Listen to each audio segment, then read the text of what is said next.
രാവിലെ സമയം കിടക്ക വിട്ട് എഴുന്നേറ്റ് വരുന്നതായ സമയത്ത് നാം ആദ്യമായി വലിയവനായ ദൈവത്തോട് നന്ദി പറയാറുണ്ടോ? ഈ ചോദ്യം ഞാൻ ചോദിക്കുന്നത് ഈ തലമുറയിൽപ്പെട്ട യുവാക്കളോടാണ്.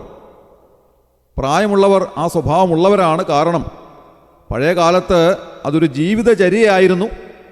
അതുകൊണ്ട് തന്നെ ആ കാലങ്ങളിൽ അതിരാവിലെ കുടുംബമായി ദൈവസന്നിധിയിലേക്ക് അടുത്തു വന്നിരുന്ന് ദൈവത്തോട് നന്ദി പറയുന്ന ഒരു അനുഭവം ആ കാലത്തുള്ള എല്ലാവർക്കും ഉണ്ടായിരുന്നു.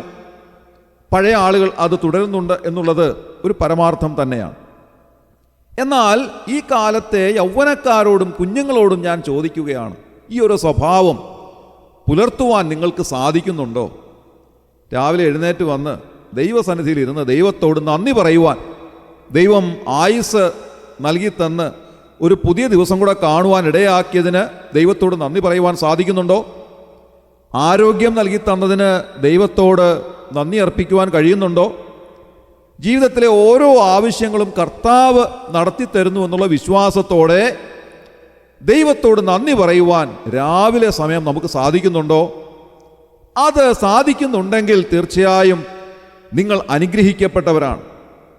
അതിന് സാധിക്കുന്നില്ല എങ്കിൽ ദൈവത്തോട് നാം നന്ദിയില്ലാത്തവരായി തീർന്നിരിക്കുന്നു എന്നുള്ളതും ഇന്ന് രാവിലെ ഓർമ്മിപ്പിക്കുവാൻ ഞാൻ ആഗ്രഹിക്കുന്നു. രാവിലെ സമയം എഴുന്നേറ്റ് വരുമ്പോൾ നാം വലിയവനായ ദൈവത്തോട് നന്ദി അർപ്പിക്കുവാൻ ബാധ്യസ്ഥരാണ്.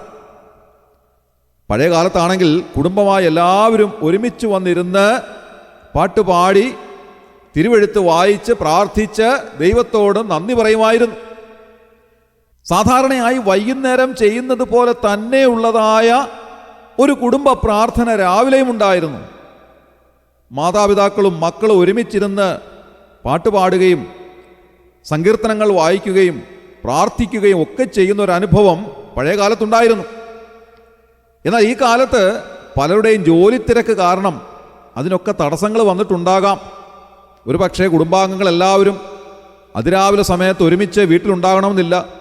പലരും ജോലികൾക്കായിട്ട് പോയിട്ടുള്ളവരുണ്ടാകാം, പലരും പഠനാർത്ഥം മറ്റു സ്ഥലങ്ങളിലായിരിക്കുന്നവരുണ്ടാകാം. എന്തൊക്കെ ആയിരുന്നാലും പഴയ കാലത്തെ പോലെയുള്ളതായ ഒരു സംവിധാനം ഈ കാലത്ത് കാണപ്പെടുന്നില്ല എന്നുള്ളതും ഒരു യാഥാർത്ഥ്യമാണ്. എന്തായിരുന്നാലും നാം വ്യക്തിപരമായ ജീവിതത്തിലാണെങ്കിലും രാവിലെ കിടക്ക വിട്ട് എഴുന്നേറ്റ് വരുമ്പോൾ ദൈവത്തോടടുത്ത് ചെന്ന് ദൈവസന്നിധിയിൽ ഇരുന്നു കൊണ്ട് അല്പസമയം ദൈവത്തിന് നന്ദി അർപ്പിക്കുവാൻ നമുക്ക് സാധിക്കണം. അത് നമ്മുടെ ജീവിതത്തിലെ ഏറ്റവും വലിയ അനുഗ്രഹത്തിനൊരു മുഖാന്തരമാണ് എന്നുള്ളത് ഇന്ന് രാവിലെ ഓർപ്പിക്കുവാൻ ഞാൻ ആഗ്രഹിക്കുന്നു. PM കൊച്ചുകുറു എന്ന് പറയുന്ന ഒരു ദൈവദാസൻ വാളകം സ്വദേശിയാണ്. അദ്ദേഹം എഴുതിയ അനുഗ്രഹീതമായ ഒരു ഗാനമാണല്ലോ അതിരാവിലെ തിരുസന്നിധി അണയുന്നൊരു സമയെ എന്നുള്ളതായ ഗാനം. നമ്മൾ ഇന്ന് രാവിലെയും അത് കേൾക്കുകയുണ്ടായി.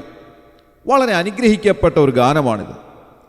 ഈ പാട്ട് അറിയാൻ പാടില്ലാത്ത ക്രിസ്ത്യാനികളില്ല എന്ന് വേണമെങ്കിൽ നമുക്ക് ചിന്തിക്കുന്നതിൽ തെറ്റില്ല. എല്ലാവർക്കും അറിയാവുന്നതായ ഒരു ഗാനമാണ്. അതിൽ ഉടനീളം താൻ പ്രസ്താവിക്കുന്നത് ദൈവത്തോടുള്ള നന്ദിയാണ്. രാവിലെ എഴുന്നേറ്റ് കർത്താവിൻ്റെ സന്നിധിയിൽ അടുത്തു വന്ന് ദൈവത്തെ സ്തുതിക്കുവാൻ എനിക്ക് കൃപ തരണമേ എന്നാണ് അതിൻ്റെ ആദ്യത്തെ സ്റ്റാൻസ തന്നെ പറയുന്നത്. അതിങ്ങനെയാണല്ലോ, അതിരാവിലെ തിരുസന്നിധിയണയുന്നൊരു സമയേ ആദിയായി നിന്നെ സ്തുതിപ്പാൻ കൃപയരുൾക യേശു പരനേ. ആദിയായി നിന്നെ സ്തുതിപ്പാൻ കൃപ അരുൾക യേശു പരനേ. നോക്കുക, ഈ ദൈവദാസൻ പറയുകയാണ്, കർത്താവേ, അതിരാവിലെ ഞാൻ എഴുന്നേറ്റ് അവിടുത്തെ സന്നിധിയിൽ അടുത്തു വന്ന് അവിടുത്തെ സ്തുതിക്കുവാനായിട്ട് എനിക്ക് കൃപ തരണമേ എന്ന് അദ്ദേഹം പാടുകയാണ്. എത്ര വിനയാന്വിതനായി ഈ ദൈവദാസൻ ദൈവസന്നിധിയിലേക്ക് അടുത്തു വരുന്നു. എല്ലാ ദിവസവും രാവിലെ നാം എഴുന്നേറ്റ് ദൈവമുൻപാകെ അടുത്തു വന്ന് നമ്മുടെ ഹൃദയത്തെ ഏകാഗ്രമാക്കി ദൈവത്തോട് നന്ദി അർപ്പിക്കുവാൻ നമുക്ക് സാധിക്കണം. അങ്ങനെ സാധിക്കുമ്പോഴാണ് വാസ്തവത്തിൽ ദൈവവുമായുള്ള ഒരു വലിയ ബന്ധത്തിലേക്ക് അടുത്തു വരുവാൻ നമുക്ക് സാധിക്കുന്നു.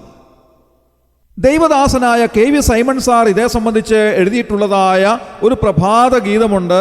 അതിൽ താൻ പാടുന്നത് ഇങ്ങനെയാണ്: ദിനമതിൻ തുടസത്തിൽ മനുവേലിൻ മുഖാംബുജം ദരിശിച്ച നരനൊരു ദുരിതവും വരികില്ല, ദരിശിച്ച നരനൊരു ദുരിതവും വരികില്ല. നോക്കുക, ഒരു ദിവസത്തിൻ്റെ രാവിലെ സമയം വലിയവനായ ദൈവത്തിൻ്റെ മുഖാംബുജം ദർശിച്ച ഒരു മനുഷ്യനും ഒരു ദുരിതവും വരികയില്ല എന്ന് അദ്ദേഹം പാടുകയാണ്. എത്ര അനുഗ്രഹീതമായ വാക്കുകളാണിത്! രാവിലെ സമയം എഴുന്നേറ്റ് ദൈവത്തിൻ്റെ മുഖം കാണുന്നത്, ആ ദൈവത്തെ മഹത്വപ്പെടുത്തുന്നത്, ദൈവത്തോട് നന്ദി പറയുന്നത് എത്രയോ അനുഗ്രഹകരമായ ഒരു അനുഭവമാണ്. 92-ാം സങ്കീർത്തനം ആരംഭവാക്യങ്ങളിൽ നാം ഇത് തന്നെയാണ് വായിക്കുന്നത്. അവിടെ സങ്കീർത്തനക്കാരൻ എഴുതിയിരിക്കുന്നത് ഇങ്ങനെയാണ്, ഞാൻ ആ വാക്യങ്ങൾ വായിക്കാം: യഹോവയ്ക്ക് സ്തോത്രം ചെയ്യുന്നതും അത്യുന്നതനായുള്ളോവേ നിന്റെ നാമത്തെ കീർത്തിക്കുന്നതും 10 കമ്പിയുള്ള വാദിത്രം കൊണ്ടും വീണ കൊണ്ടും ഗംഭീര സ്വരമുള്ള കിന്നരം കൊണ്ടും രാവിലെ നിന്റെ ദയയെയും രാത്രിതോറും നിന്റെ വിശ്വസ്തതയെയും വർണ്ണിക്കുന്നതും നല്ലത്. നോക്കുക, രാവിലെ കർത്താവിൻ്റെ ദയയെപ്പറ്റി ചിന്തിക്കുവാനും ആ ദൈവത്തോട് നന്ദി പറയുവാനും നമുക്ക് സാധിക്കണം. എല്ലാ ദിവസവും രാവിലെ എഴുന്നേൽക്കുമ്പോൾ അല്പസമയം ദൈവസന്നിധിയിൽ മൗനമായിരുന്ന് ദൈവത്തിന് നന്ദി പറയുവാൻ നമുക്കിടയായിത്തീരണം. മഹാനായ TK ശമൂവേൽ സാർ എഴുതിയ ഒരു ഗാനമുണ്ട്, ഇന്നും രാവിലെ വന്നു ഞാൻ തിരുസന്നിധി തന്നിൽ നായക എന്ന് തുടങ്ങുന്ന ഒരു ഗാനം. ആ ഗാനത്തിൽ താൻ എഴുതിയിരിക്കുന്ന ചില വരികൾ ഇങ്ങനെയാണ്: ഇന്നലെയും ഇന്നുമെന്നും നീ എനിക്കന്യനല്ലതു മൂലമായി മുന്നിലായി നിന്നെ കാണുന്നത്രയോ ധന്യമായി മമ ജീവിതം, മുന്നിലായി നിന്നെ കാണുന്നത്രയോ ധന്യമായി മമ ജീവിതം. നോക്ക്, അദ്ദേഹം പറയുകയാണ്, കർത്താവേ, ഞാൻ അവിടുത്തെ എൻ്റെ മുന്നിൽ കാണുന്നു, അതുകൊണ്ട് എൻ്റെ ജീവിതം ധന്യമായി തീർന്നിരിക്കുന്നു. ഇന്നലെയും ഇന്നും എന്നേക്കും അവിടുന്ന് അനന്യനാണ്. അവിടുത്തെ ഇന്ന് രാവിലെ എൻ്റെ മുന്നിൽ കാണുവാൻ എനിക്കിടയായി തീർന്നത് എത്രയോ അനുഗ്രഹകരമായ ഒരു അനുഭവമാണ്. പ്രിയമുള്ളവരെ, വലിയവനായ ദൈവത്തെ ഇന്ന് രാവിലെ നമ്മുടെ മുൻപിൽ കാണുവാൻ നമുക്ക് സാധിക്കുന്നുണ്ടോ? നാം ഇന്ന് രാവിലെ കിടക്ക വിട്ട് എഴുന്നേറ്റ് വന്നപ്പോൾ ആ വലിയവനായ ദൈവത്തിൻ്റെ തേജസ് നമ്മുടെ വിശ്വാസ കണ്ണുകൾ കൊണ്ട് നേരിട്ട് കാണുവാൻ നമുക്ക് സാധിക്കണം. അതാണൊരു വിശ്വാസിയുടെ ഏറ്റവും വലിയ അനുഗ്രഹം എന്ന് പറയുന്നത്. നമ്മുടെ വിശ്വാസ കണ്ണുകൾ ഇന്ന് രാവിലെ തുറക്കണം. നമ്മുടെ ബാഹ്യമായ കണ്ണുകൾ അടച്ചിട്ട് നമ്മുടെ വിശ്വാസ കണ്ണുകൾ തുറന്ന് നമ്മുടെ മുൻപിൽ നിൽക്കുന്ന വലിയവനായ ദൈവത്തിൻ്റെ തേജസ്സിനെ നമ്മുടെ വിശ്വാസ കണ്ണുകൾ കൊണ്ട് കാണുവാൻ നമുക്ക് സാധിക്കണം. ആ ദൈവം നമ്മോട് കാണിച്ച മഹാദയയെപ്പറ്റി നാം ഓർക്കണം. എന്തായിരുന്നു അവിടുന്ന് നമ്മോട് കാണിച്ച മഹാദയ? കർത്താവായ യേശുക്രിസ്തുവിനെ ഈ താണലോകത്തിലേക്ക് അയച്ച് നമ്മുടെ എല്ലാവരുടെയും പാപം അവിടുത്തെ മേൽ ചുമത്തി കാൽവറി ക്രൂശിൽ യാഗമായി അർപ്പിച്ചു. ആ കർത്താവായ യേശുക്രിസ്തു നമുക്ക് പകരക്കാരനായി നമ്മുടെ പാപത്തിന് പരിഹാരമായി കാൽവറി ക്രൂശിൽ മരിച്ചു. അവിടുന്ന് അടക്കപ്പെട്ട് 3-ാം നാൾ അവിടുന്ന് ഉയർത്തെഴുന്നേറ്റ് സ്വർഗത്തിൽ ജീവിക്കുന്നു. ആ കർത്താവ് വീണ്ടും നമ്മെ ചേർക്കുവാൻ വേഗം വരുന്നു. വലിയവനായ ദൈവം നമ്മോട് കാണിച്ച മഹാകരുണ, മഹാദയ നാം ഇന്ന് രാവിലെ ഓർക്കുവാൻ കർത്താവ് നമ്മെ സഹായിക്കട്ടെ. നാം വായിക്കുന്നത് പോലെ അവൻ ദയയും കരുണയും നിന്നെ അണിയിക്കുന്നു. അങ്ങനെ നമ്മെ അണിയിക്കുന്ന ദയയ്ക്കായി, കരുണയ്ക്കായി നമുക്ക് നന്ദി നിറഞ്ഞ ഹൃദയത്തോടെ സ്തോത്രം ചെയ്യാം. ഇന്ന് രാവിലെ ആ വലിയവനായ ദൈവത്തിൻ്റെ അരികിലേക്ക് ചെന്ന് നമ്മുടെ ഹൃദയത്തിൻ്റെ ആഴത്തിൽ നിന്ന് നന്ദി പറയുവാൻ കർത്താവ് ഇടയാക്കട്ടെ. നമ്മുടെ കണ്ണുകളെ അടയ്ക്കാം, പ്രാർത്ഥിക്കാം. ക്രിസ്തുയേശുവിലൂടെ അതിവാത്സല്യമായി ഞങ്ങളെ സ്നേഹിക്കുന്ന സ്വർഗീയ പിതാവാം നല്ല ദൈവമേ, ഈ അനുഗ്രഹകരമായ പ്രഭാതത്തിനായി ഞങ്ങൾ നന്ദി നിറഞ്ഞ ഹൃദയത്തോടെ സ്തോത്രം ചെയ്യുന്നു. കർത്താവെ, ഞങ്ങൾ ഓർത്തതുപോലെ ഇന്ന് രാവിലെ ഞങ്ങളെ ഉണർത്തിയ ദൈവകൃപയ്ക്കായി ഞങ്ങൾ നന്ദി പറയുന്നു.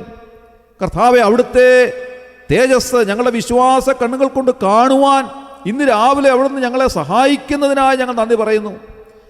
അവിടുത്തെ മുഖപ്രകാശത്തിൽ നടക്കുവാൻ ഞങ്ങളെ സഹായിക്കണമേ കർത്താവെ. ഇന്നത്തെ ദിവസം ഞങ്ങൾക്ക് അനുഗ്രഹമാക്കി തരണമേ എന്ന് പ്രാർത്ഥിക്കുന്നു. വിവിധങ്ങളായ ആവശ്യങ്ങളുള്ളവരുണ്ട്, അവരെല്ലാം ഞങ്ങൾ അവിടുത്തെ കരങ്ങളിൽ ഏൽപ്പിക്കുകയാണ്. വിവിധ ആവശ്യ ഭാരങ്ങളുടെ മുഖത്തായിരിക്കുന്ന എല്ലാവരെയും അവിടുന്ന് സഹായിക്കുകയും സന്ദർശിക്കുകയും ചെയ്യണമേ.